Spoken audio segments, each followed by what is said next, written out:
बिस्मिल्लाहिर्रहमानिर्रहीम। अस्सलाम वालेकुम वरहमतुल्लाहि वबरकातुहू। आज हम बना रहे हैं एप्पल बनाना स्मूदी। अगर आपको हमारी वीडियो अच्छी लगे तो लाइक करें और हमारे चैनल को सब्सक्राइब करें। तो शुरू करते हैं। जग में एक एप्पल डालेंगे, 2 बनाना डालेंगे, 1 टेबलस्पून शहद,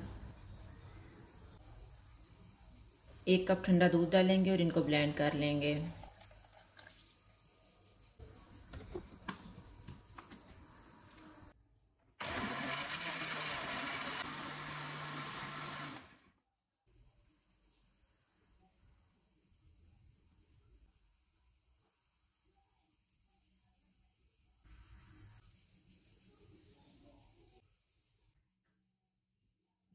एप्पल बनाना स्मूदी तैयार है। अगर आपको हमारी वीडियो अच्छी लगे तो लाइक करें और हमारे चैनल को सब्सक्राइब करें। शुक्रिया। अल्लाह हाफ़िज़।